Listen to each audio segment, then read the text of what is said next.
Baik, bismillahirrahmanirrahim. Yang terhormat dosen pengampu mata kuliah manajemen investasi Ibu Niken SE MSI serta rekan-rekan yang sama berbahagia. Assalamualaikum warahmatullahi wabarakatuh.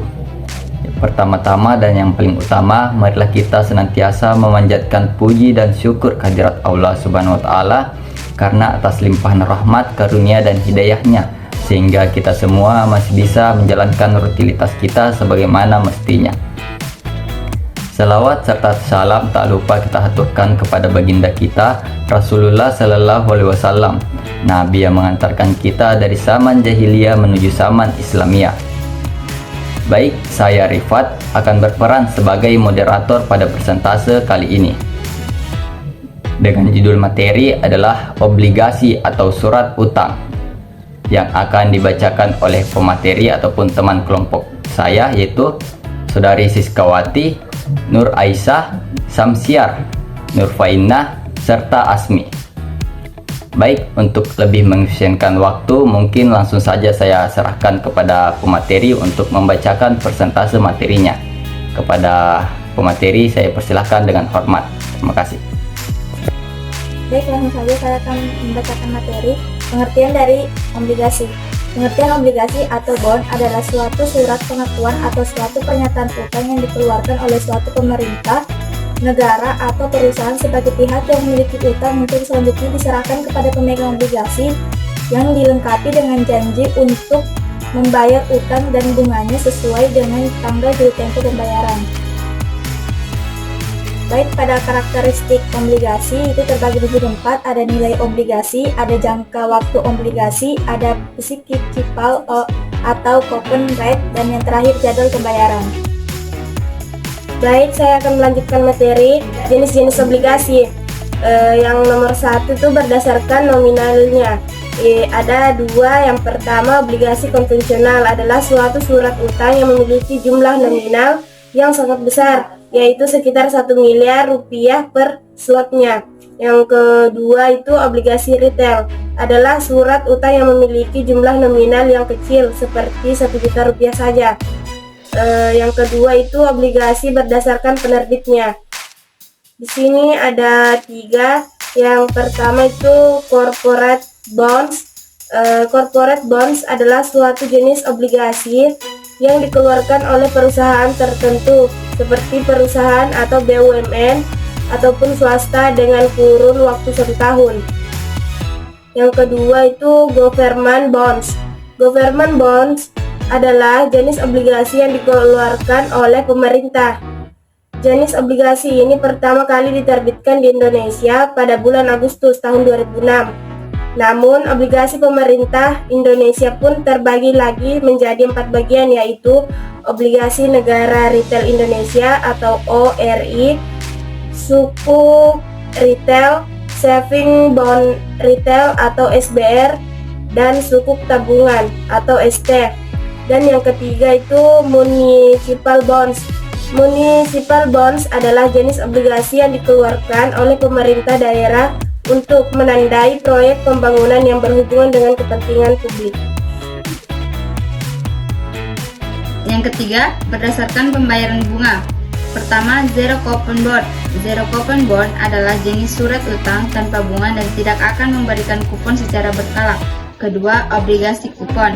Obligasi kupon adalah surat utang yang mampu memberikan bunga ataupun kupon secara berkala kepada para investornya.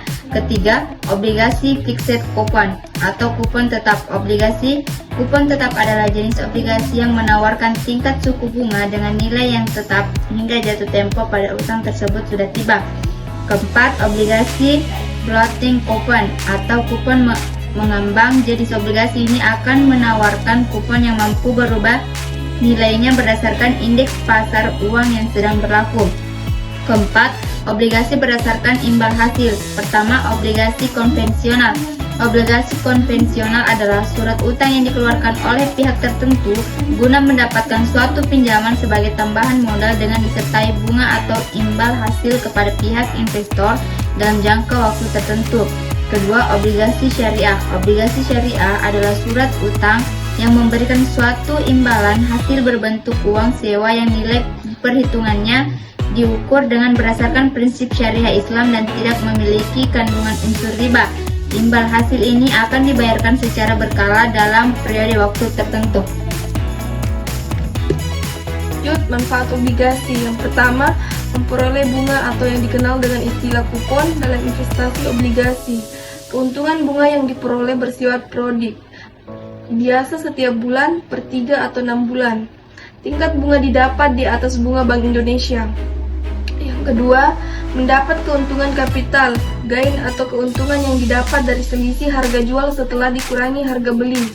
Yang ketiga, cocok dijadikan tabungan jangka panjang.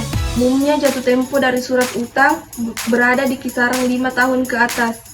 Yang keempat, lebih aman dan dipercaya terlebih jika memiliki obligasi pemerintah. Yang kelima, risiko lebih rendah ketimbang investasi lain seperti saham yang dipergerakan saat fluktuatif. Yang keenam, tersedia dalam banyak opsi, pilihan seri efek untung yang dapat dipilih di pasar sekunder.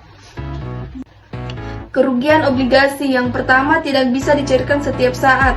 Yang kedua, tingkat bunga pada investasi obligasi bergantung pada bunga pasar keuangan. Jika harga obligasi naik, maka tingkat bunga akan turun, begitupun sebaliknya. Yang ketiga, meskipun dinilai aman, investasi obligasi tetap memiliki risiko gagal bayar, terlebih jika pinjaman tidak mampu membayar bunga dan pokok utang. Selanjutnya, perusahaan yang mengeluarkan obligasi berpotensi melakukan penarikan sebelum masa jatuh tempo apabila terjadi persyaratan tersebut dalam kontrak perjanjian. Baik, saya akan menunjukkan faktor-faktor berpengaruh terhadap hasil atau pengembalian obligasi. Yang pertama yaitu tingkat hulu, kedua tingkat inflasi, ketiga tingkat obligasi, keempat debt equity, kelima ukuran perusahaan, dan keenam maturitas. Perubahan harga obligasi. Ada 4 perubahan harga obligasi. Yang pertama yaitu likuiditas obligasi, yang kedua tingkat kupon atau bunga, ketiga jangka waktu jatuh tempo, dan keempat IASG. Strategi pengelolaan obligasi. Ada 3 strategi pengelolaan obligasi. Yang pertama yaitu strategi pengelolaan pasif, strategi pengelolaan aktif, dan strategi imunisasi. Sekian materi dari saya. Baiklah, itulah tadi pemaparan materi dari kelompok kami. Selanjutnya saya akan membacakan hasil ataupun kesimpulannya.